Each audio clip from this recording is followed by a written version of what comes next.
নমস্কার বন্ধুরা, welcome back to my channel পিউস kitchen. তো আজকে প্রথমে বলুন আপনারা সবাই কেমন আছেন? হ্যাঁ, আমরা সবাই মোটামুটি ভালোই আছি। আর আর আজকে আমি চলে এসেছি আবার একটা নতুন রেসিপি নিয়ে আপনাদের কাছে। তো চলুন দেখে নেওয়া যাক কি রান্না করছি আজকে। তো আজ আমি বানাচ্ছি ঝাল ঝাল চিকেন কষা।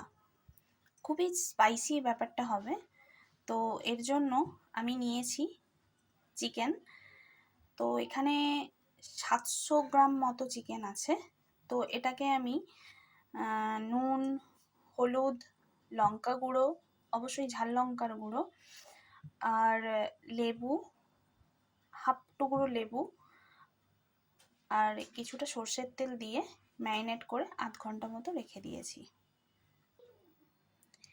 এর জন্য আমার যা যা উপকরণ লাগছে এই চিকেন কষা বানাতে: কিছুটা পেঁয়াজ কুচি, আর এখানে আছে টমেটো আর আদা একসাথে মিক্সড করে আমি মিক্সিতে বেটে নিয়েছি, আর আছে রসুন আর কাঁচা লঙ্কা বাটা, আর লাগবে নুন, হলুদ, আর শুকনো লঙ্কা, গোটা শুকনো লঙ্কা, সর্ষের তেল, এটা তো আমাদের লাগবেই, এগুলো লাগবে। তো চলুন এবার রান্নাটা শুরু করা যাক। এবারে আমি কড়াইটা গরম হয়ে যাওয়ার পরে কড়াইটাতে বেশ খানিকটা সর্ষের তেল দিয়ে দিয়েছি। এবার কড়াইতে আমি দুটো শুকনো লঙ্কা দিয়ে দিচ্ছি। শুকনো লঙ্কাটা একটু হয়ে যাওয়ার পরে আমি পেঁয়াজ কুচিটা তেলের মধ্যে দিয়ে দিচ্ছি। এবার আমি এই পেঁয়াজটার মধ্যে একটুখানি নুন অ্যাড করে দিচ্ছি। তাহলে কি হবে বন্ধুরা, এটা তাড়াতাড়ি পেঁয়াজটা নরম হয়ে যাবে। এই দেখো আমাদের পেঁয়াজটা প্রায় লাল লাল করে ভাজা হয়ে এসছে। এখন আমি এর মধ্যে রসুন আর কাঁচা লঙ্কা বাটাটা দিয়ে দিচ্ছি। এর মধ্যে আমি একটা গোটা রসুনের মধ্যে আমি 6টা মতো কাঁচা লঙ্কা ইউজ করেছি। এবার এটাকে ভালোভাবে মিক্স করে নেব। এটা ততক্ষণ ভেজে নেব যতক্ষণ না রসুনের কাঁচা গন্ধটা চলে যায়। রসুনটা ভালোভাবে কষানো হয়ে গেছে। এবারে আমি এতে আদা আর টমেটোর পেস্টটা দিয়ে দিলাম। এবার এটাকে ভালোভাবে মিক্স করে নেব।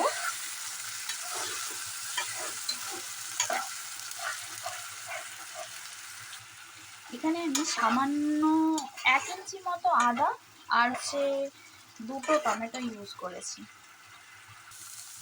দেখো আমার আদাটা প্রায় কষানো হয়ে গেছে। আদা টমেটোটা দিয়েছিলাম, মশলাটা প্রায় কষানো হয়ে গেছে।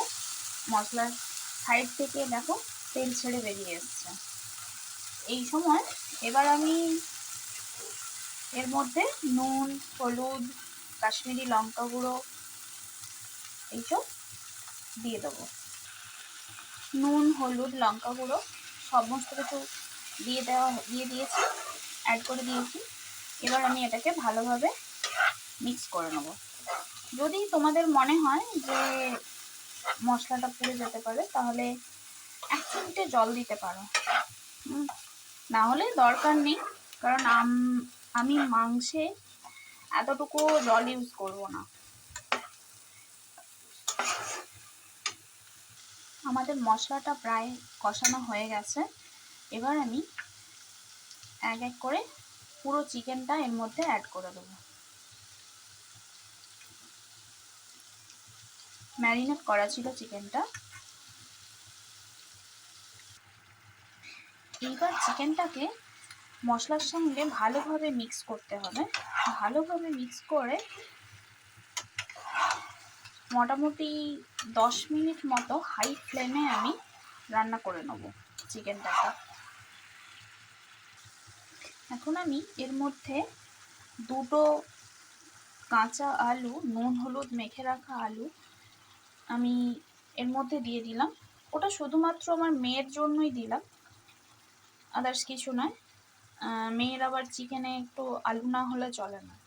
তো তোমরা এটাকে ফ্রাই করেও দিতে পারো, আবার নাহলে এরকমভাবেও দিতে পারো। এইভাবে আলুটা খেতে খুবই টেস্টি লাগে কিন্তু। আমি চিকেনটা প্রায় 10 মিনিট হলো আমি এইভাবে হাই ফ্লেমে কষিয়ে নিয়েছি। এবারে আমি একটু ভালোভাবে নাড়াচাড়া করে ফ্লেমটাকে মিডিয়ামে করে এটাকে ঢেকে রান্না করব।